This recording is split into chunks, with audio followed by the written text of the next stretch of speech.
Junior Download. We've got a great show for you today. Mike Davis is here, Matthew's here, Leah is here, and also Robbie Gordon is going to be our guest today. I'm excited about this. Haven't talked to Robbie in a long time, and this man, he's the juggler. He's the juggler. That's what Paul Morris said. The jugular. That's what Paul Morris said. Is he the juggler or the jugular? Well, you're going to have to find out. Let's get to the show. Do you want it? Do you need me? Do you want it? Do you need me? Do you want it? Do you need me? Do you want it? Do you need me? Hey everybody, it's Dale Jr. here for the Dale Jr. Download. This is the Ask Junior part of the show, presented to you by Xfinity. Xfinity, the premier partner of NASCAR and of this podcast. I'm a customer and I love it. Leah, are you ready? I am. Are you? I am. Let's get it going. This week our theme is get to know Dale more. So going to be a little less on the racing questions Sounds and a little great. more all about you. Ugh. So we're going to start with the hardest question, I think. Philip Schmitz. Give me one Washington Redskins game you'd like to relive and watch again without any knowledge of the outcome. Well, anytime your favorite team's in the Super Bowl going for the championship, that's a big deal just to be able to get there because you cheer on your team all year long, right? And only a couple get to go to that final game. And only the fans of those two teams really get to enjoy that emotion of having your team make the big dance. So reliving any game that they were in the Super Bowl would mean the world to me. I was too young to totally understand what was happening in the 1982 Super Bowl against Miami. I would be kind of reliving that for the first time. I was so young, and that's when I was really becoming a fan, but I've watched the game since on a DVD and did not remember it the way that it was. It's funny because you're 8 or whatever, right? And so I watched it recently over the last 3 years, and I was like, oh, man, that was way different than I remember it. The other games, blowouts against the Broncos, the big comeback with Doug Williams, those are great moments. You know, anytime your team wins the big game, it's you never forget it. It's been decades, and they're still big moments for me personally. And when you're invested in a team, you don't forget, the proudest days. So any of the Super Bowls, any of them, pick one. All right. Our next question coming from our friends at Xfinity Racing. Where do you actually keep the 15 most popular driver trophies? Are they all lined up in one shelf or various places? Do you put one in each room of the house? Yeah, all of them are here at Junior Motorsports. All of them, except for maybe one. I think one might be at the Hall of Fame. They created this little exhibit when we retired. There's a bunch of uniforms, trophies, and I think one of them's over there. But the rest of them are all here. I know. I've literally had the same thought in my head maybe several months ago, and I walked through the whole building going, are they all here? Let me see. Because I'll be honest with you. I'm pretty sure. So y'all remember a couple months ago, I don't know how long ago it was, but Casey Kane took a picture in front of his trophy case, and he had built this giant trophy case. And I think Kyle Busch has one very similar, and it's just full of trophies. And I was like, man, I want to do that. And you know why? It's because I don't know where they are. I don't know where all my stuff's at. Really? And honestly, I bet that there's some missing pieces. I got trophies just laying in my basement that I need a shelf that holds them all 26 Cup trophies, all the most popular drivers, all the Xfinity trophies. And I would love to do that to be able to understand what I'm missing and find out where that stuff, where it is. Start a spreadsheet. Yeah, man, where is everything? It's all over the place. I got trophies here. I got trophies all over my property. Some over at the Hall of Fame. I don't know if I have all of them. Goodness, imagine if you were like Harvick or any of those guys, or Denny with 40, 50 wins. Jeez. I couldn't imagine one. What do you do with all of them? I think the anxiety and concern of where they all might be, or maybe one's missing. I don't know. Next question coming from Tyler Mollenkopf, I think. Yeah, good Sorry, job. Tyler. Good job. Good effort. Good effort.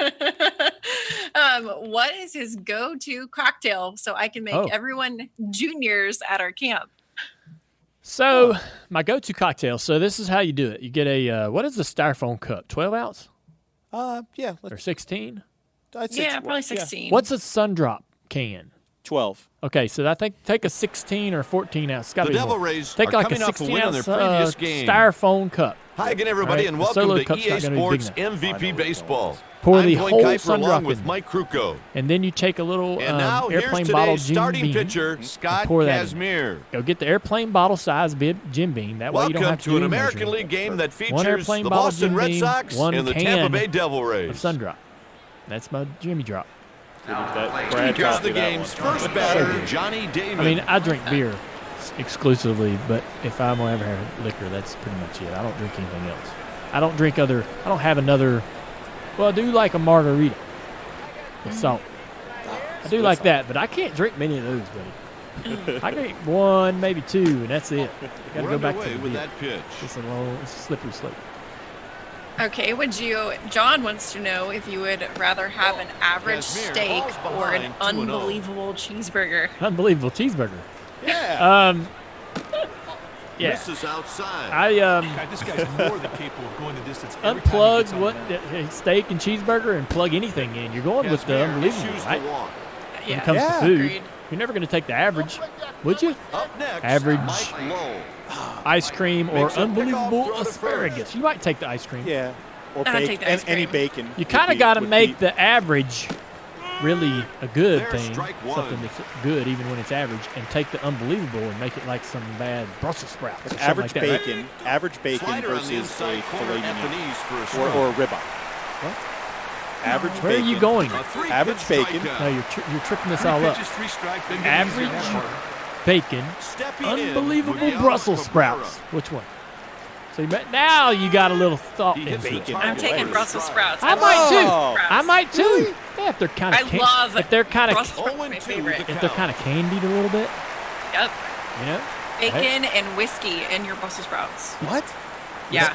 bacon and whiskey. A Yeah. three-pitch A little strikeout. bit, yeah. Well, wait a minute. If Brussels sprouts is going up against average bacon, you can't have bacon in the unbelievable Brussels sprouts. But that's Can't. the recipe. Come I on. know, but you can't. Not in this battle. Can't happen. This All right, batter maybe some enjoys Parmesan moderate cheese or something. That'd success probably be against good. left-handed pitching. All right. He delivers right, a called anyway. strike. Back to He's back got to a Ash four-seamer, Jr. a run-of-the-mill curveball. Yeah, and oh an yeah. ordinary changeup. Jimbo Slice, if you could play Ball another high. sport, what would it be? in Sometimes you what try to position? make the hitter change Oh, your pitch. football. That's exactly I mean, what you saw right there. Now, if I could play another sport, is not probably Right the over right the question. inside edge. I guess, are we saying that now all of a sudden I have the talent to play that sport? Here's the side. Now, if you give me the talent, that's the question, right? It's not what would you do if you could do something. It's you could have the And now the talent to starting do lineup anything. for the home team. Yeah. If you could be great, what would you be? On the mound to make the I start would for the be visiting team, Matt a Clement. football player in the NFL. Here's a And I look at how the imagine, defense sets up to out of begin the ignorance, ball I would game. probably choose like free safety, something. I don't know, which would be wrong. If I had the talent, I should choose next batter quarterback, is running back, wide receiver, right? Playmaker. There aren't too many I know there's left-handed playmakers hitters in who the enjoy the but, type of success this guy has against I right-handed want to score pitching. some touchdowns, right? Hit towards second I want to be base. on the regular end of getting them touchdowns. Good start Fancy. to the inning. A leadoff So, He was willing to Probably running. sacrifice his body, but it's not enough. He Throwing just badass. could not I like get the there. fact what you said, free safety, because you got that judgment. well, And, I'm you know, ignorant Next up, to Aubrey Huff. the positions, really what their roles are, right? I mean, I know some, right? But I'm a fan. Let's stop plays right enough Madden, Let's you know. stop right there. I don't know nothing about understanding defenses and offenses. So I always say, yeah, I want to be a safety because it sounds like, you kind of get the freelance a little bit, right? And the free safety, they call it free safety, right? Does that mean he really doesn't have an exact responsibility so he can kind of maneuver around and kind of make judgment on the fly as he's out there? Probably not. I'm probably completely wrong. So maybe I should choose running back Fastball caught if I had the inside talent. corner. Right? This Matt, guy usually if you had pitches the deep in talent the to be game whenever he anything starts. in You any will sport. not see him tire What out would you very do? often. In just football? No, in I any said sport? any His sport. location Oh, was damn. perfect for Listen that to me. slider, broke right in the If corner. other than racing, I would be a hockey player. 3 pitches, What position? 3 strikes. I'd probably play 3 pitches, 3 left strike, wing, doesn't get easier than and that I'd part. probably have a lot of penalty minutes. Okay. You want to be aggressive. I'm Knocking a them dirty, over. you know what? Be in dirty. Sports. All right. So I think it'd be cool to be running back in the NFL. Very talented. You know, if you could just make yourself, you know, when you go into Madden and you make your own player, Oh yeah, and you're like, yourself. yeah, I'm a 6'3" running back, 255 pounds, and I run a 420. That's what we're talking about. All right, do you want one more question? Sure. All right, last 1 and 2. question coming from Sometimes you try Sean to make a Cunningham. game changer. If you could have the Exactly chance what to you race saw right at there. a track from the Lost Speedways On the season ground to 1, third. which track would you choose? 2 down. What? Race it? Yeah. Metroline. Metroline because of the connection to my family, its location close to where I grew up here in Charlotte, and you know, they just people had such great things. I know this is the same for every track in this show. People had such great things to say about Metroline. Like, oh man, And now he falls the behind, clay was nothing in perfect, 2. smooth as He's got glass. 2 wins and Right? 1 loss on the Yeah, I think it'd be cool to resurrect, bring it back. And he Never got gonna him happen. It's swinging gone. at the It's end. gone. So Gone. we Score two, did that the half show, and the track was still there just last year, this year, and now it's gone. Wiped off, flattened, not a trace. Funny thing, Matthew Dillner went Didn't over find the to plate for a the ball. track while they were This dismantling left-hander it. has 2 really good pitches. He Got uses some to get batters guardrail out. for me and him. I have guardrail. Last piece wow. remaining too before. I got Going this out little of the strip strikes of over there, hoping guardrail the about batter as would long as bite. this table, and oh man, glad. That's Thank you, Matt. count. That was such a nice thing You're welcome. that Matt did for me. Getting his own. He's like, I'm getting some guardrail. You want some guardrail? Of course. He puts the leadoff man on with Want a some walk. guardrail. Hey, partner, he showed a lot All right, of guys. All right, that's it. He took- That's a he great took Ask it. Junior. A lot of great Finally got 3 questions. fast. I thought it'd be weird because I hate Southpaw talking about hitter picks myself, up the but ball you pretty guys did a well. good job with those questions. Thank you, Xfinity. Strike call on the first pitch. We talked a lot about champions on the track, but man, let's talk Good about community situation champions. going. So let's see what Yeah, happens. we're talking about folks And another who strike win gets at 0-2. helping each other, helping others all year long, and our partner Xfinity is saluting them with the Comcast Community Champion of the Year program. Oh, yeah. Heard about this. Yeah. If there's someone you know in the NASCAR industry good pitch, giving but back call to the their ball. community, He all really right, keeps batters off balance. swing by 4 different pitches. ComcastCommunityChampion.com. All right, go to On the ground. ComcastCommunityChampion.com to nominate that person and He's learn on more about the first program. with a base hit. Head on over now and nominate Got a good today. pitch to 3 hit right there. finalists He's will be putting the selected outfield for for 6. donations from Conquest for their charities. And don't forget to let Dale hear from you too. Send your questions in to @Xfinity Racing on Twitter. Use that hashtag AskJunior for a chance to have your questions answered by our future Hall of Famer. Casimir Xfinity delivers has the ball, donated 1-0. $600,000 over the years to highlight giving back He to misses our great with a sport. So 100-mile this is an an hour opportunity to fastball. help someone If the hit get goes to right acknowledged. field, they Go may not wanna nominate run. them The right now fielder's got a at cannon for an arm. ComcastCommunityChampion.com. Thank you, Xfinity. T-shirts. Out of the T-shirts. zone, that's a ball. Threw a sharp breaking slider out of the strike Love zone, 'em. trying to get the batter to go chase. The T-shirt is a menswear Hey, staple, me, make him earn it. Killing me. but it's been long plagued by Next at the horrible plate, conditions. Manny Ramirez. Shrinkage, This making hitter it is an color average fade, hitter at best. parachute fit, wrinkles, A bit stretching. high, 1-0. Not All this guy's got to do is hit the ball. No matter how marginally long deep, you're they should score the run settling from third for easily. basic tees, it's too long. There's a strike. Besides, every classic deserves a modern take. With cuts, that's right, cuts. Inside. You get the fit, fabric, and function, the only shirt worth wearing. The athletic, tailored-looking fit is perfect for work, 3-1. a date, Threw one out of the strike and zone, everything in hoping the batter between. would bite. Is that really the two spectrums? Spectrums. Working and dating, and everything else. Everything else falls into it. Pre-shrunk, Rings wrinkle-free, of keys with great frequency. retains its Every time shape he over throws the time. ball. Hard to believe, but it's On true. the ground, They're he custom laid out engineered and makes the PYCA grab.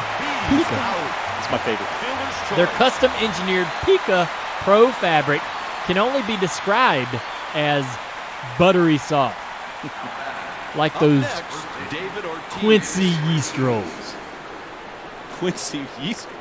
Oh, I remember Oh my Quincy's. God! Oh, they were like buttery. Their yeast sloppy rolls are butter. the best ever. We made my parents stop at Quincy's in Martinsville just because they were Allen Strike Cookie with a sponsors. fastball. This guy's fastball just All right, back to T-shirts. explodes. When you go to their site, you get to shop 2-1.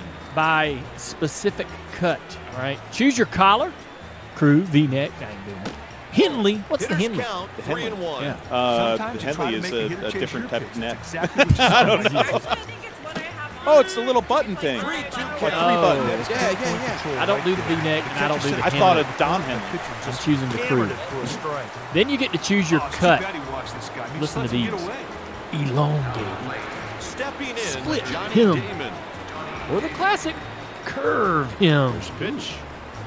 A great mix of long sleeve, There's a short strike. sleeve, Slider. collar. This dude is a pretty good Cuts and strikeout colors pitcher and usually have you tallies ready a bunch for any every time he situation. throws. They are also always progressing. Now Here's they have a one-two new pitch. Pika Polo. And a high changeup, which they It's don't like no see other very polo out often. there. You have to try it It's out. Pika Polo. Pika Polo. That's why Cuts Swinging. is the only Pitcher wins shirt the worth battle. wearing. Sweet pitch to get the Loved catch. by your favorite athletes, entrepreneurs, and even podcast hosts. It The seems next like batter is everyone is Mike wearing Lowell. Cuts these days. Get 15% off your first order by going to delivers a ball, cutsclothing.com/Dale Jr. 1-0. That's This guy's a strikeout pitcher, pure and simple. cutsclothing.com/Dale Jr. for 15% 2 balls, no off strikes. the only shirt worth wearing. Gentlemen, start your red Pitches a strike.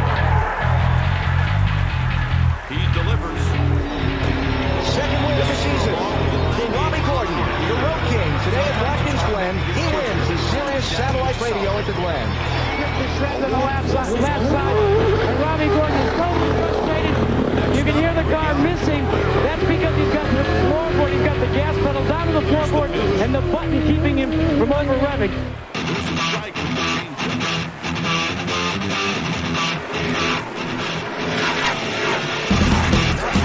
Jeff Gordon said perhaps you should be embarrassed if you won this race in this fashion. I remember Jeff Gordon wrecking someone to win a race before, so I'm not embarrassed. I'm very proud to be driving the Lowe's car. Take it easy, baby. We're doing good. Take it easy. And Dale Earnhardt Jr. bumped Robbie Gordon, and then after the race, Robbie Gordon retaliated. Take it easy, baby. Meantime, the usual suspects, the cream has risen to the top here in Boost Mobile Super Trucks. Morris, Brabham, and Gordon.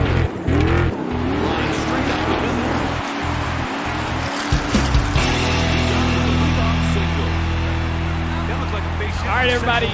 Man, I'm excited about this opportunity to speak to an old friend. And a lot of people have actually been asking for Robbie to come on the show. So Robbie Gordon is on the Dale Jr. Download today. We're talking to Robbie. Where are you at, Robbie? I'm currently in Charlotte at the facility where we used to run the NASCAR, so I'm just down on the 7745. What is in that building? What is in that building? Wow. There's trophy trucks, 15 stadium super trucks, as the other 12 are over in Australia currently. There's probably 10 to 15 UTVs in some form of construction. You're looking out back there. He moves the camera over so you can in there. We do all of our engineering here. We do a lot of the prototype machine stuff. And then we've got a new manufacturing facility that we're associated with that is just massive. It's about 7 million square feet where we're building. Nothing special about that one. So is that all that you are doing these days? I mean, does that encompass pretty much everything you're involved in? Is there more going on in your life than that? Well, there's a lot of good stuff going on. Obviously, it's, COVID has been very interesting. With the racing program, it basically puts that Stadium Super Truck in park. We haven't raced a Stadium Super Truck in 8 months, except for the first race that we kicked off in Adelaide, Australia, with the trucks that Paul Morris has over there. Yeah, so we had Paul on the show just a couple weeks ago, and I was really interested in how that Stadium Super Truck deal worked, because I knew that you had to have some of your trucks, but I didn't know if they stayed over there. And I know that your season kind of you don't have an Australian series or an American series. It's all one series. Like where you start in Australia and you come to America and you're kind of racing all over the country. Is that right? That's correct. Yeah, 2020 we had a we had a really killer program put together. We had 8 races with V8 supercars. So we were going to run 8 rounds of V8 supercar with those trucks. 5 of those rounds would be the World Championship. 3 would be an additional championship over in Australia. And then here in America, we had Long Beach. We had 5 IndyCar and 2 NASCAR. So we had a really strong schedule to fire off the season. And unfortunately, after round 1, it all just popped into neutral. So what happens if things sort of get back going again and we're do you guys just pick right back up where you left off? Well, obviously it changed everything. Everything from television to sponsor commitments with drivers. Basically what Stadium Super Truck is, if you look back, I originally started, it was based off of the IROC series, except for the teams were franchise teams. So a driver sponsor would come in, they would lease a truck for a year, and then obviously we'd provide the whole platform for them. Throughout my NASCAR career, I learned of things that we needed to do to be able to make decisions fast, to be able to make good decisions where we can market and promote. And then in the merchandising and the license side of things, if we had all the trucks and all the stuff, it really opened up an easy game for us. You know how hard it is to get 30 or 43 drivers or owners to work together and be able to figure out marketing programs. So everybody's trying to position themselves just a little ahead of the next. And it's really hard to do that. So when I started Stadium Super Truck, I just kind of reinvented the whole package, all the way down to the cars. NASCAR is talking about coming out with a modular car. Well, that's nothing new. In 2013, these stadium trucks are completely modular. So that's, the guys that built the cars for us is the same group, Technique. We designed them, and they did all the CNC bending and notching for us. What is, I'm going to jump off the page here for a second. What is Speed Energy? Yeah, perfect. Let me give you the whole platform. And I think most of this stuff. I know a lot of people probably do. But in America, I was Red Bull's first athlete. Got connected up with Monster and Mark Hall and helped build that brand, which we rolled into the rehab brand. And unfortunately, when we got to the rehab thing with Hard Rock, it all just kind of exploded. I had 6 years invested into the Monster program at that time. And, it's interesting because I look back and I did everything I could to get Monster to come into NASCAR. And they said, oh, no, NASCAR is not our market. We'll never do NASCAR. And it's really funny when you look at it, then they come back and do the title series sponsor. Yeah. So Speed was a brand I needed to fire up to be able to connect to all types of age groups, markets, venues. So really Speed is just a lifestyle brand. Man, this is so fascinating. I mean, if we didn't ask another question off our sheet, we could just go an hour off of everything he just said. What is driving this, Robbie? You have just laid in front of us what would take us 3 years to do, and it feels like it's probably a couple of weeks of just stuff that goes in your mind. What is your end goal? And then what are you doing to, the logistics of everything you just said blows my mind. Just trying to contemplate how you orchestrate all that. So start off with what is driving this? What is your end goal? All right, so end goal, obviously, if you look at the brands that we've been associated with over the years, I think that's probably the first place to start. I was connected with Mark and Brian Simo back in the beginning of Spy and No Fear. Those are two of my buddies that we grew up there in California together. And if you look at where that brand went, I was always fortunate enough to be a marketing guy, fabricator that could happen to drive a race car too. And the race car was just one piece of the whole puzzle, and it allowed us to get obviously a name, a brand, an association, and all forms of motorsport. If you look at where we've been over the years, from NASCAR, IndyCar, Dakar Rally, Baja, 24 Hours Daytona. We've won the 24 4 times. Had really, really good opportunities throughout my whole career, and been able to build a pretty good brand. When I first saw you come around, I'd watched you in the IndyCar and so forth, and everybody knew who you were. And I remember when you came into the Cup Series, I had no idea that you sort of had this drive behind the race car drive. I didn't know that you had this entrepreneur sort of go get it, make it happen mentality. And like Mike says, I think you juggle a lot of different things at once. Has that always been the case? Has that sort of something that spiraled from your driving career as you were creating relationships with new sponsors and so forth throughout your driving career? Was this entrepreneur there when you were 15, 20 years old? Well, I started, my dad we came from a middle-class family.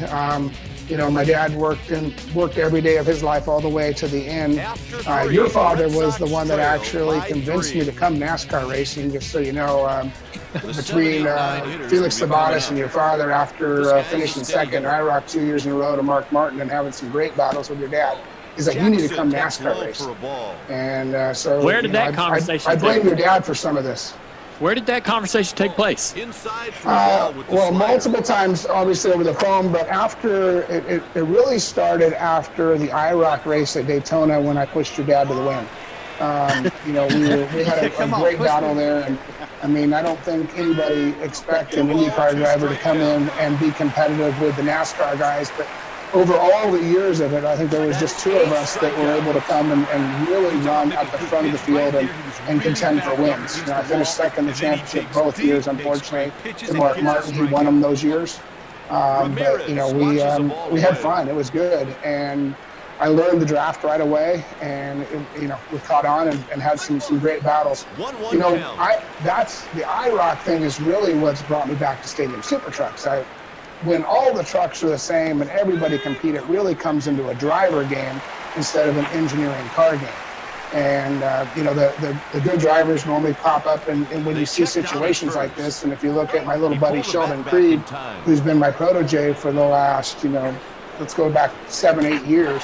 When he was 16 years old, he started with our Stadium Super Trucks and went through the whole program, and now he's winning truck races, which is really cool. So, when did the idea to become a businessman? When did that happen for you? Because I always, when you came in as a race car driver in the Cup Series, even in IndyCar, I didn't know about. I don't know what you might have had as far as business opportunities. We're all looking to create profitable business opportunities for ourselves, and you seem to be extremely proactive in that, more so than most people that I know that are in this type of situation. A lot of drivers aren't quite as eager to really do the work, or know how to do it. Yeah. And so when did that kind of happen for you? Was that did you start to see the writing on the wall as far as your driving career and get geared up for that? Or did this always, you said you were a marketing guy that just happened to be a race car driver. Did you always have that happening in your mind, that trying to create business opportunities as well as success in racing? Well, I think there's a lot of things that have to happen to be able to get those business opportunities. And one, I started my career as a race car driver. I remember first getting picked up by Cal Wells and Toyota. I was racing motocross at the time, and they saw me and they put me in one of their little stadium trucks, which used to be called Mickey Thompson Off-Road. And they teamed me up with Ivan Stewart, and heck, we had a dominant year. We won almost every race that year, won the championship, and from there went to Roush. And I had opportunities to drive for Roush, Childress, AJ Foyt, Ganassi, Derek Walker, Cal Wells, PPI. I've probably been at some of the best race teams over the whole time. And everybody always wondered, why didn't you stay there? Why didn't you just become a race car driver? Well, to be honest, right now, I'd be a 50-year-old retired race car driver wondering what I'm going to do. And, I remember the day telling Richard Childress that I was going to go back and run my own, NASCAR team. And he looked at me like I had three eyes. At the time we had Jim Beam. We brought Singular Wireless over to Richard Childress. If you look at just the partnership relationships that we've been involved in through the whole NASCAR program, it's pretty scary. Red Bull, Monster, Menards, Harrah's, Jim Beam, had some great partners and brought a lot of Fortune 500 companies to the sport. So that was based off relationships. And then on the other side, I wanted to have my own cars. I wanted to build our own stuff. When I almost won the IndyCar program in '99, we led all the way to the last lap. That was our own IndyCar team at the same time, racing against Penske and Ganassi. So we've always been able to engineer cars and make cars to be very competitive and very fast.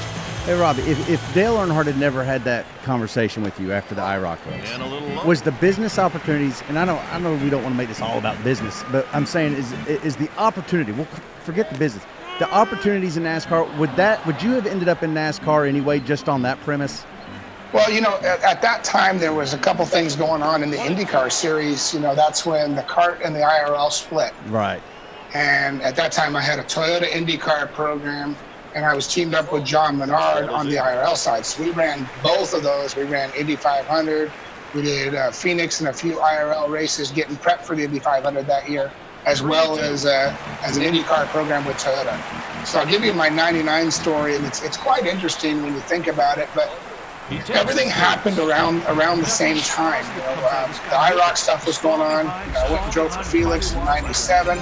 Caught on fire at Indianapolis and got third-degree burns down my leg, and that was the end of that season because I don't know if I think Dale's been burned once before, but that's probably the most painful thing I've ever been through in my life. I still remember those days sitting in the bathtub just scrubbing it with a Brillo pad trying to get it to heal, and it was pretty gnarly. So, back to 99, I looked at it and I was racing Indy cars, and there was 21 of us that were racing Indy cars, and I think 3 people that year got killed out of the 21. But that's when we had, 1,300 horsepower, 1,300-pound cars. They were ridiculously fast. I think our speed at my last race at Fontana, we qualified 3rd or 4th in the Toyota, and our average speed was 253 miles an hour. Jesus. So the cars were wicked at that time. Then IRL came in, the power went down to around 600. The whole program changed. But that time I said, let's just go stock car racing. I've got Duracell, Menards. We had multiple Harris that came in. So we had Sony Records at that time that came in, and we were able to bring a good group of sponsors over and start the 13 car back in the day. And then from there, we learned a lot. Things happened. We weren't in a position to have the right funding for the following year. And Richard called me about driving the 31 car. And, we jumped in that when Mike got hurt. And we should have won Watkins Glen. We ended up winning Loudon. And we just fired off good. It was fun. It was a good deal. And obviously driving for Richard Childress, probably one of the most down-to-earth guys anybody would ever meet. And just a lot of fun. And that was a tough decision to leave him. I think it was for the 2005 season when I fired my own team back up. But I had Jim Beam sitting on the side. We had Menards. We had good partners. And at that time, Menards had the engine shop out in Indianapolis. And it's like, let's just go do the stock car program. That's the biggest thing. Let's fire it up now and let's do it. And we built it.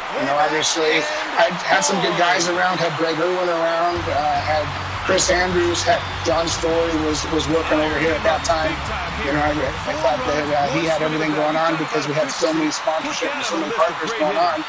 And then he went to DEI, and you know where that all ended up. You had a lot of incidents with different drivers over the years. Tony Stewart, Michael Waltrip, and even me at Bristol. Yeah, we had a little run into each other.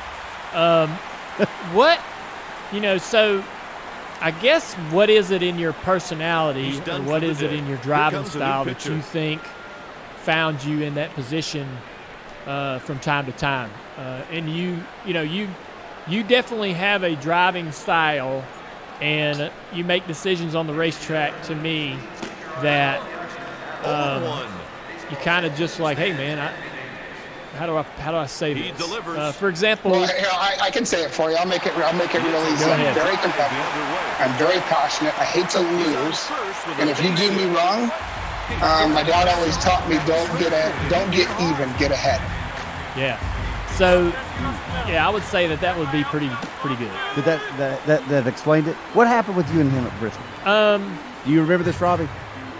At Bristol, I think we were. I remember it clearly. It actually popped up on an interview not too long ago. We were running at Bristol. And that's when the program was different. Man, I got to be honest. Back in the day, those cars were such a handful to drive. And you'd go to Bristol and you'd have your hands full all day long. You barely had time to breathe down the straightaways. And I believe that we were in a little bit different pit strategy. I think at that time Dale was leading, and he was coming to lap me, but we weren't far off the pace. So a lap back then, you were still running inside the top 10 or 12. It wasn't like you were a lap down and running a 35th position because the tire fall off and the horsepower was so different. And we were trying to protect our position. Obviously, Dale rubbed me up the track, which, hey, he's the leader and he's doing what he can do, and I'm trying to stay on lead lap to get the lucky dog. So we're all playing the game, and that's where I remember that one going bad at. But at the end of the day, we're all racers, and we all have our own agendas. And when you're under pressure all the time to perform, it's hard. It's not that easy, and it's way different being a race car driver owner than it is being just a race car driver. You don't have anything invested. Yeah, what happened? Well, I don't know if I was leading or not. I mean, it was a little bit kind of fuzzy, but I remember he's right about being a lap down, but he was fast, and he felt like he was running fast enough to be able to hang in there. And I was we were running out of time. There was like 10 laps to go, and I felt like I had been up front. At this particular point, I think I was running around 8th or 10th. And I was like, man, if I can get around Robbie, maybe I can get another position or two before the end of the race. And I couldn't get around him. And I was raising hell over the radio like, God, he needs to get out of the way. And so I had to hit him. He gave me one of the Earnhardt chrome horns, huh? Chrome horn. Yeah. Is this the one where you used moving chicane? You called Robbie a moving chicane, I believe, in the post race. I'm sure he did. Where does moving chicane rank as top 10 insults of your lifetime? Is it even in there? Well, I mean, if I'm going to be a moving chicane, I'm going to be a big one. There you go. Well, I think you were. The Red Sox. The racing stuff was always really, really good. And like I said before, I've always been extremely competitive, as we've seen with the Dale Jr. stuff or the Michael Waltrip or Tony Stewart or any of those programs. I take the stuff passionate. And it's actually the same way for business as well. And, during this whole COVID thing, if we didn't have a bunch of neat programs lined up, with Speed RC cars, Speed UTV. I still have the Articat Textron accessory business that we run for those cars. The wheels and tires and the trophy trucks and all the other things are going. With SST not running, we'd have been in big trouble. But it honestly has opened up opportunities for us to probably have some of the best engineers in this country and other countries work for us. Because they haven't been working on their normal projects. So we were able to go in and consult with guys and be able to build a program that was really neat. We launched a Speed UTV thing in September, which is an actual car company. And it's a real car company. This won't just be a UTV company when it's all said and done. It'll turn into other cars as well, especially in the off-road industry. And as we've seen, the off-road industry has boomed during COVID. People have been doing more outside stuff, more camping, more riding, more off-road adventure stuff. I know you got friends over there at Bass Pro, and a bunch of our cars have been selling over there as well. So, with all that going on, I mean, do you do any driving yourself anymore, or where's your driving career at right now? Well, the driving career is the driving career. I mean, it's still, I love to play. We've done some of our backyard bashes with some of the young hot guns that are in the truck series and the Xfinity series right now, from Noah Gragston to Riley Herbst to Zane Smith to Sheldon Creed. Even Ty Gibbs was over here a few weeks ago. Brett Moffitt's been over here. And we run around in our UTVs. We lowered them down to four-wheel drive. And they are literally like shifter carts. They're so much fun. We got a track here at the Stadium Super Truck shop where we do all of our testing before we go to the racetrack with our trucks. And we've been doing a little bit of that stuff. And then we fire back up here at Road America here in a few weeks. Okay, so the Stadium Trucks is going back on tour. Yeah, we go back on tour. We fire up at Road America with Xfinity August 8th weekend. That's pretty awesome. You should come out and drive one, Dale. That's why we wanted you here. We wanted to see if you were interested in having Dale drive these things.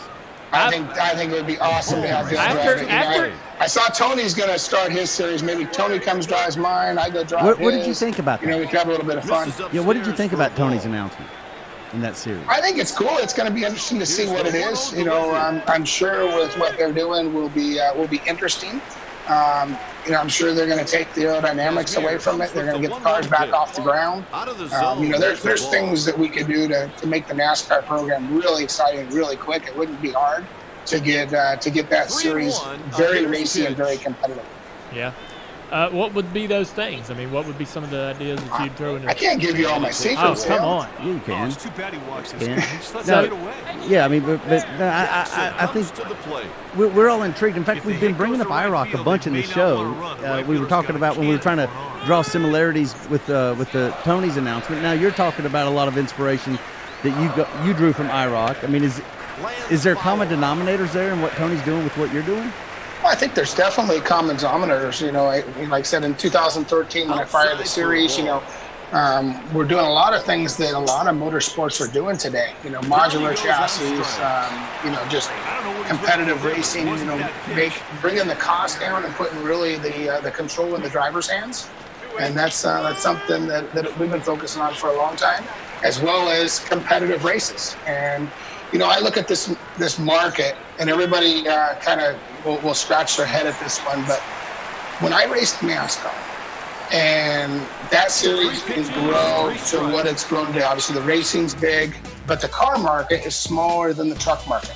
And for sure, the accessory business of the car market is way smaller than the truck market. Right. Because we look around at every truck driving down the road, even here in Charlotte on I-77, they've got tires, they've got wheels, they got some kind of, modification. They got a bed liner, they got a box, they got something. And the truck market is for sure the biggest automotive market in this country. Hey guys, let's take a quick break from this conversation and let's talk about Indochino. Having clothes that fit is important. They got to fit great, whether you're on a date, going to a meeting, no matter where. I've actually Indochino, they're a new partner on the Dale Jr. Download. And I am ordering clothes from this website. This is my experience, okay? This is what you do. You go to the website, and this is something I've never experienced before. You go to the website, and you fill out a profile, okay? And what you're going to do is, it takes less than 10 minutes. Get a friend, wife, whatever, to measure it. They give you the instructions on how to do this on the website. It takes less than 10 minutes. You put all this information in your profile, and then you go shop on the website. You don't pick sizes. You just pick what you're wanting, whether it's pants, dress shirts, suits, and they will use the profile to fit the clothes to you. Tailor make your clothes. It's incredible. When you have that piece of clothing, that fits just right, man, it just feels good, and you keep going back to that. I pull that same pair of pants off the rack when they're back in the rack. That same T-shirt, That's why you should use Indochino. They are the place for custom menswear. Get that confidence, get that swagger by choosing clothes, having clothes that are made to fit you. Shirts, suits, blazers, coats. Heck with all that generic stuff. Get it off the rack. They don't fit right. They don't look good. Get that coat from Indochino, and it will fit perfectly and at a price that's more affordable than many would expect. I'm about to book a virtual style consultation. That means I won't have to go into a showroom to get my measurements done every single time I go try to get a pair of pants, slacks, suits, whatever. I got my eye on some chinos and a nice dress shirt. I'm going to put in my sizes, and I'm off and running, buddy. The best part, Indochino's suits start at just $2.99, and all customizations are included in that price. When I say customizable, I mean from the fabric and lining to the lapel shape, even a monogram. The choice, it is all yours. Your clothing is made to measure just for you. Indochino has showrooms across North America, or you can book a virtual appointment and shop online at Indochino.com. Right now, you can get an extra $30 off any purchase of $3.99 or more at Indochino.com when entering Dale Jr. at checkout. DALEJR. That's Indochino.com, promo code Dale Jr. You know, you're talking about stadium super trucks. You took me for a ride in the Baja. I guess that was the monster truck that you raced over in Baja. 1000? Yeah, actually, you went in one of the Dakar Rally Hummers back in the day, I believe. That was I still tell people about that experience. It's probably the most frightening thing that I've ever done. You have to understand. So we were at Phoenix, and I don't know, this might have been near your last season, and you came over to the we ran into each other somewhere or whatever, but I can't remember. We were in the bus lot or whatever. You said, hey, man, I got this truck. Man, you want to go for a ride? I'm going for a ride tomorrow. We had a good break between when we got up in the morning and the race was later that afternoon or that evening. And I was like, yeah, sure, I'll go for a ride. So this thing's not street legal, but we jumped in it and went down the highway. It actually is street legal. We don't have lights. Yeah, it has headlights, turn signals, brake lights, all the stuff. It was, for the Dakar Rally, we had to be street legal. Oh, I didn't know that. So anyhow, we're going down the highway, reasonable speed, and he just turns off the road. And we just started going places. I don't even know whose property we're on or whatever, but we were, and we ended up out in sort of this desert sort of wasteland, and he is, I don't know how fast you were going, man. It felt like it was 120 to 140 miles an hour across this flat desert. And I don't know, it's so flat and you're so kind of low in this thing that I don't know whether there's a ditch or a cliff or anything. And he's just flying across this with this commitment that we're going to be fine, everything's okay. And I was scared the out of me. I'd never been so terrified in my life. So I'm like, I'm going to die with Robbie Gordon in the car truck. We're going to hit a ditch and we're going flipping for about 200 feet. It scared the hell out of me. I was so freaking glad when we got back on the highway, but I never told Robbie that. We got back to the track, and I'm like, man, that was great. Really appreciate that. Yeah, appreciate it. Like, holy, what have I got myself into? Did you know where you were going, Robbie? We've all seen it before. That passenger side where you don't have the driver's steering wheel and the brake and the gas. It's twice as fast on that side. You know, I ride around with my kid Max all the time, trying to get him to the level where he can, win races. We won the Mint 400 with him, right before COVID, and I ride with him. And I'm telling you, that passenger side is twice as fast as that driver's side. It's right. Oh wow! I bet. What makes you want to go run the car in those races? Those are that's not a simple, hey man, I'm going to go drive a cup car at a racetrack on the circuit, or that's not like an easy decision to make. There's so many logistics to that, and then plus that race itself is, I don't even know how to explain it. It's probably one of the most challenging things you'll ever do as a race car driver, wouldn't you say? Yeah, that's probably, you hit it right there of why I want to do it. I'm not afraid of a challenge out here in the world. And if you look at, events that rate at top forms of motorsport, the Dakar Rally's got to be right up there. The Baja 1000, Daytona 500, Indy 500, 24 hours at Daytona, 12 hours at Sebring. If you look at the events that are nostalgic in motorsports, those hit it. And I have been very fortunate to either run a race team and drive there, or drive in all of those events. I think I've run a race team in all of those events as well. Is there anything that was something that you wanted to do in your career that you didn't get the chance to do or haven't done? Well, when I grew up, my whole deal, I grew up on different, I grew up in California. I'm sure you guys know, but Jimmy Johnson used to actually ride with my dad back in the day. We've known the Johnson family because they were in the off-road industry as well. His father worked for BF Goodrich back in the day, which was one of our partners.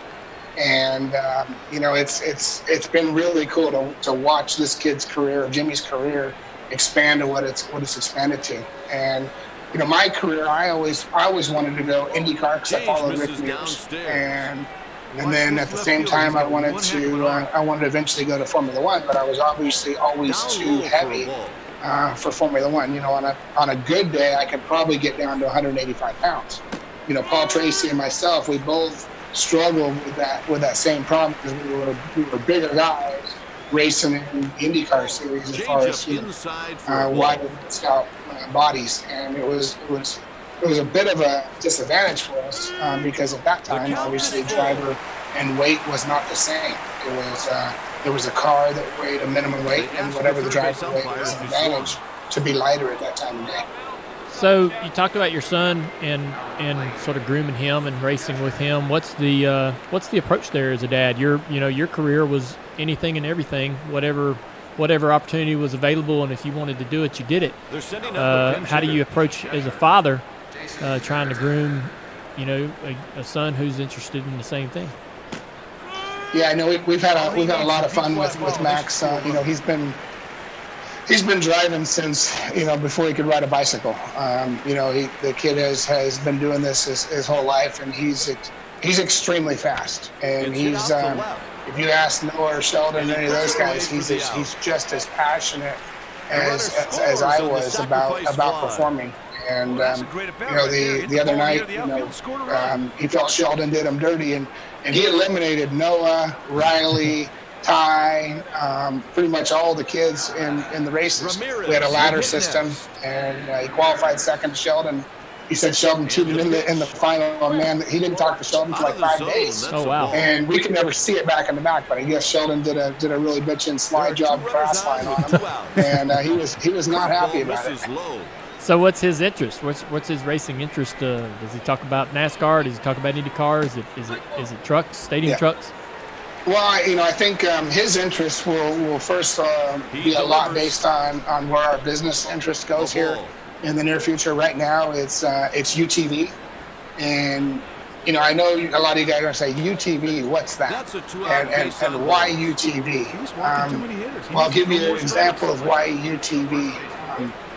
Polaris Industries has sold $2 billion worth of UTVs in 2019. It is our biggest opportunity with a vehicle that fits right into my wheelhouse. And over the last 10 years, I've been applying for a bunch of patents. I have the best suspension industry patent. I have the best chassis industry patent. We've got axles and CVs. We've actually built our own engine, gearbox, shocks, tires, ECUs that would run on a cut car. We've pretty much built our own program to run a vehicle from ground up. That's where I'm going to say his next 3 to 5 years of his career will be. It'll be based on the UTVs, but out west at the Net 400 in the class that he entered, there was 52 cars in it.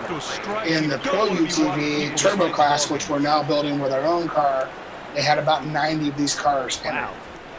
The average price of these vehicles to the general consumer is about $35,000. But by the time people turn them into race cars, they're $90,000 to $100,000 cars. Unbelievable. So the aftermarket business is massive in the UTV industry. And so Speed UTV will launch cars here at Thanksgiving of this year. And since September to now, we have landed the biggest dealer networks in the country. From Coin Power Sports to Temecula, Vase. We've got contracts over at other high-end Ride Now, other places that got 34 dealers already signed up, and we have sold over 4,300 cars on pre-order. Wow. How big is the team that is helping you with all this? I'm really curious about how you're able to juggle, in the words of Paul Morris, that he would talk on the juggler. Yeah. And now I'm understanding why you would acquire that nickname, because I don't know how you have enough time in the day to do all what you're doing. Well, I think there's certain things. When it comes to the team, our factory, they've got 1,600 employees. Okay. Yeah. It's 7 million square feet. 7 million square feet. It's insane. Yeah. And we can manufacture anything we want to make. We've got factories. I got a group we're working with, but it is my company. I have a partner, two partners in the company, and basically, we went down and got a bank loan and fired it off, and this thing is going, and it's set up as a Delaware corporation. It'll be another little rock star business. And the and the RC car thing has been off the hook as well. You've seen my RC cars, but tell us about that. Yeah. So Speed RC is a car, and I'm gonna have someone grab one for you. But it's something that we launched. We started working on it in 2018, and we launched them at Christmas of 2019. It was something that we couldn't keep them in stock. We way underestimated what our RC car brand would be. And it's all because of the other businesses that we're involved in. The kids know what Stadium Super Truck is. When I tell you a stat right now, you're going to come back and say, "Oh, come on, he's bull. There's no way." But last year, outside of television, we were the most watched form of motorsport in the world. This is Monday morning, after the race is over. Who goes back and looks at the Daytona 500? Who goes and looks at our Adelaide, SST races? Who watches rewinds? Who goes for highlight videos, stuff like that? We had 41 million minutes viewed last year in 2019. Where is the views coming? It comes from, so Stadium Super Truck Facebook page, which we have not spent $1 on buying partners, building relationships. A lot of people go out there and do that stuff. We have more followers now than IndyCar, which has been around for more than 100 years. Hey. Stadium just to be, I'm processing everything. Stadium Super Truck's Facebook has right at 1 million followers. And then with our YouTube and Hulu and all these other channels that we operate on, it's. If you just went and looked at, Daytona 500 and compared Daytona 500 to Stadium Super Truck Adelaide, I'm going to say we got 3 times the views if you add up the first 5 videos. Yeah. And so, and what do you attribute that to? What is it that's driving the interest? First, it's something out of control. And Stadium Super Truck puts on an incredible show. The racing is crazy. It's a driver's series. If you look at, Sheldon Creed came out of the series. I'm very fortunate we have a kid by the name of Matt Brabham, which his grandfather was Jack Brabham. His father was Jeff Brabham. Wow. This guy is a very, very, very talented driver. He's sponsored by the Carlisle Corporation, which we do a lot of business with throughout our UTV program. And now that we've got the UTV and we're buying so many bearings and so many parts and so many accessories, it's going to allow us to bring in those partners to be part of Stadium Super Truck as well. So Stadium Super Truck is just a marketing arm for the Speed UTV program and the Speed RC cars. But from the RC car, if you look at it, it looks like a Stadium Super Truck. They're very reasonably priced. This is not a commercial here, so I'm not going to get into the price, but they're very quality built, and a lot of the components and pieces are the same manufacturing facilities that we're using for our Speed UTV as well. All aluminum chassis, aluminum shocks, oil filled, 4-wheel drive, and they're just, they're just little robust machines. That's what you did in the desert of Phoenix, right there.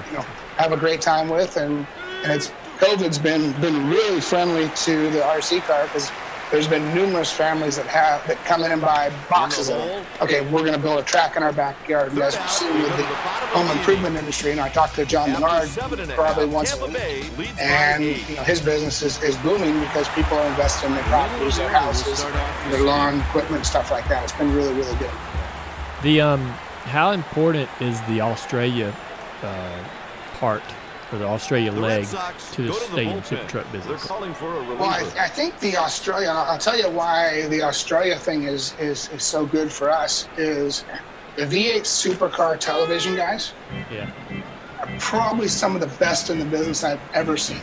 And from all my forms of motorsport, their camera angle, their content, their in-car cameras, they do a wonderful job. And the races over there are epic. You know, we went to Adelaide this year, and when we talk about, you know, I'll flick you guys some photos, and I think Scott sent you some stuff so you have some background information. But at Adelaide this year, we had 230,000 people at the event. Yeah, good. I think that's double the Daytona 500, maybe 3 times Daytona 500. Yeah. And they're passionate about their motorsport because they're not oversaturated. Yeah. You know, here in this country, motorsport gets oversaturated really easy. What is your response then? We asked Paul a few weeks ago. What was it? What do we take for granted over here? You know, it's something like that. What do we in NASCAR take for granted? And he said, you know, the coverage you get, you take for granted, right? Do you agree with that? And what would your answer to that be for us NASCAR people? Because you've been in all of it. Well, you know, like I said, I think their television is really good. This is not a knock on anybody. This is just where they get their camera angles, their creativity on doing the events. You know, obviously the NASCAR guys and IndyCar guys are both really good, but the action is different over there. So their competition, the cars can actually run right on top of each other and make passes. Where here, we're oval track, we get it on top of each other and we get aero push, and it just blows the front tires off. And after 5 laps, you can't make the thing. You know, it's hard to be in that second position where I think they're, maybe it's the rear wing that they have on their car. Whatever they have, they can slipstream. And they've got a little bit better slipstream program than what we have over here for racing. Now I'm talking about a V8 supercar, but the camera stuff is really, really good. And then, you know, what's the difference? What do we take for granted? I think the thing that we have in America is we have so much of everything. And the fan is still the same amount of fan, but he has a choice. Does he want to go to a NASCAR race? Does he want to go to an IndyCar race? Does he want to go to an off-road race that weekend? Does he want to go to a drag race that weekend? Does he want to go to Superbike or Formula One in town? There's only 52 weekends. So there's an excess, and now excess. And Tony and Ray Evernham have added another series that will add to the excess, and so we'll see. We have more decisions to make then, I guess, on how we spend our weekends. Is what you're saying. The Australia thing, I can't help but wonder, because when we were talking to Paul again, a fantastic, or just a thing that blew our mind was the politics that you guys ended up in Australia with the series getting, what do we call it? I don't think a ban is the word, because you're back in it, right? I mean, like, what happened in Australia? Paul's telling us about a bar story.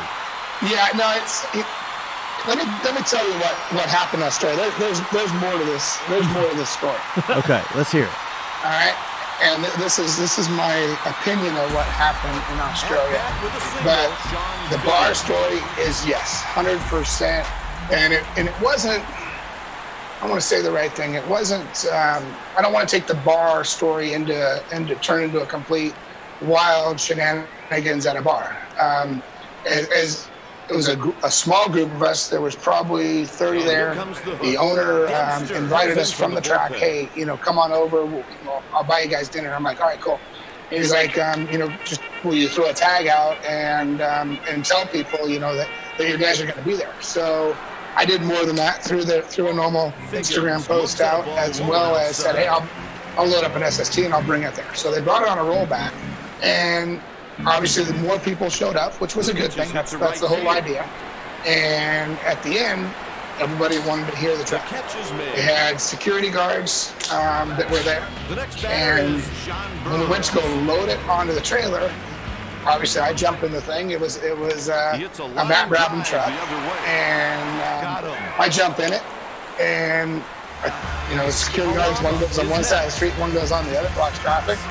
We whip a couple billies, which is just not a big deal. I mean, I still remember launching the Speed Energy brand and driving around Charlotte trying to get a speeding ticket. Got some wood on it. I drove a NASCAR through Charlotte the whole time, downtown, down 77, everywhere. 2 delivery. 80, 90, 100 miles an hour. Pitch misses. Never got a speeding ticket, never got pulled over. I knew a donut in Australia that by the next morning has 1.5 million views. And the police show up 30 hours after the incident to obviously detain me and have a business conversation. And so, how did that end up? How was that tied into the series? All right, so Australia has a hooning law, like we do in America. But as you've seen all these local cars and drift cars around, it's gotten to an excess in Australia because they are massive motorheads over there. They love to work on their cars. They love to do things, and so they have a hooning law. And basically, at the end of the day, obviously, I had to pay my fine, had to do my community stuff. But then the series, which was Cam's at the time, they said, "Oh, you've exposed us," and it all came down to the same thing that we always talk about: followers and views. And if we didn't get 1 million views, we never would have gotten to this position. But I was connected with Matt McGay. I think it went on his Instagram, and like I said, it had 1 million the next morning or something. Obviously, people found out about it. Gotcha. But isn't that a good thing? Yeah. People, I think it's a great thing. The problem was it really was difficult for the series, but there was more than just the donuts that happened. At the race weekend before that one, we had a massive crash on the front straightaway. Oh, I got you. And one of our wheels came off. Oh, I gotcha. Okay. So the wheel came off. We got very fortunate. It hit a bridge and stopped there. And we had to go through a whole process of manufacturing, and we ended up making forged wheels. They're making their own brakes on the base. They were cast wheels at the time, and we had to do a testing process. So the donut and the wheels were the two things that got us kicked out. But everybody always focuses on the donuts. Yeah. Which is typical. We find one little piece and we're going to say, okay, that's what we're going to run with. And the other side was Stadium Super Truck was in the position we were literally stealing the fans. I mean, at the same time. And so when Stadium Super Truck went away for our wheels, their attendance went down. And their fans were rebelling, bring Stadium Super Truck back. So between the fans rooting for us and cheering for us, and us remanufacturing wheels, we fired back up at Adelaide this year, and they had one of their biggest crowds in 2020. So it was a good deal. Fantastic. Do you think that you'll increase your activity over there in Australia? Will that, as your series grows, will you include more races in that? Well, we don't do just Australia. We've done South America. We do Asia. I had a program with Chevrolet last year where we did 4 events in all throughout of Asia. And it was part of their truck promotion over in Asia. Yeah. And so Stadium Super Truck was the lead. And what we would do at those events was more Ken Block style stuff. I don't know if you've seen, but sure. These trucks are amazing. I mean, they 3-wheel like crazy. We can 2-wheel them like a bicycle, and they will jump a football field like it's no big deal. That's insane. Awesome. Paul had told us, Dale Jr., we were really just inquiring about Stadium Super Trucks. It was fascinating to learn about it. And Dale was like, well, how much of this stuff is not scripted? I don't remember what the word it was, but choreographed. Yeah. And Paul said that's that one. You poked the bear, Dale, on that one. Yeah. Is that right? I got to be honest. You kind of caught me off guard there, and that just shows you how people really don't even understand what we're doing. But we wanted to know. And we need to explain it more so that people understand. So Stadium Super Truck, imagine it when I started it in 2013, I started as franchises. There's a whole business side of this whole thing that was put together as well, where a race team or a sponsor doesn't have to worry about a race shop, because at the end of the day, nobody cares about anything but what happens on that racetrack. Mm-hmm. It's true. I mean, the most exciting thing happens on the racetrack. And unfortunately, all of motorsports seems to be focusing on something different. And that hardcore fan wants to watch what's happening on that racetrack. Okay, so let me sort of spell this out as I'm understanding it. The Stadium Super Truck is a series where you, as the owner of the series, really are in charge of the cars, of the equipment, the trucks. You are going to supply that truck to the franchise. The franchise is the driver and the sponsor. They're going to come to you and say, hey, man, we're going to pay for this truck for the year. My guy's going to, my driver's going to drive it. And all they need to worry about is just being at the racetrack. And they don't have to take the truck home. They don't work on the truck at home or none of that. That's all supplied for them.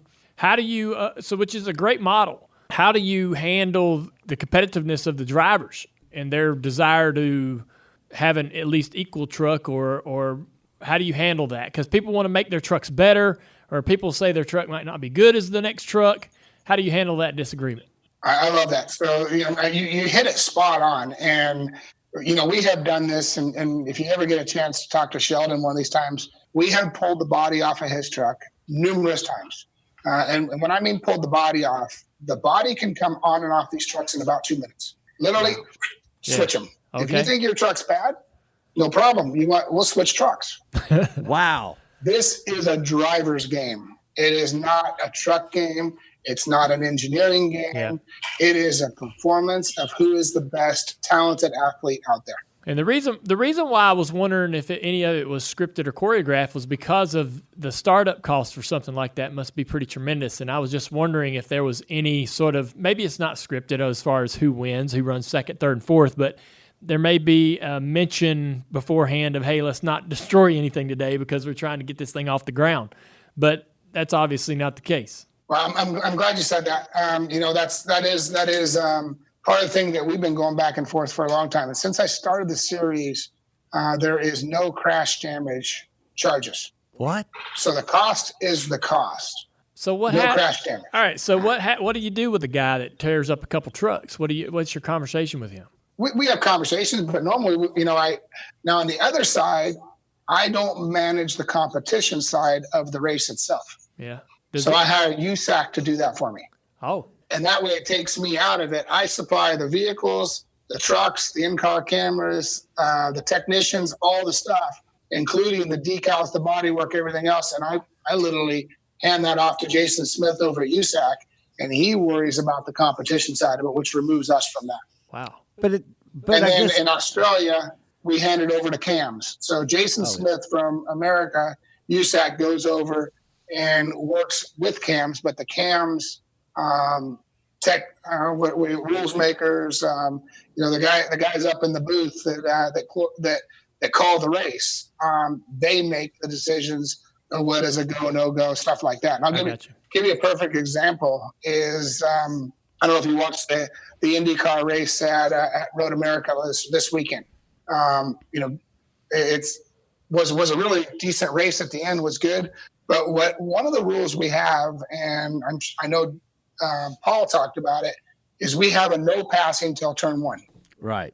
And the reason for that is I watched Rallycross fire up. I've watched Torque. I've watched very professional guys like this weekend with Will Power and Ryan Hunter Ray. I mean, you got to get through turn one. Once you get through turn one, things, Dale, you know how it is. We all sort it out and it kind of just gets going. But getting these things started with adrenaline, passion from drivers, egos, everything else, everybody's trying to capitalize. And so really there's no advantage until you get through turn one. After turn one, it's gloves off. And the draft, like at Road America, when we head to Road America, that second place truck will be 10 miles an hour, or actually the third place truck will be 10 miles an hour faster than the lead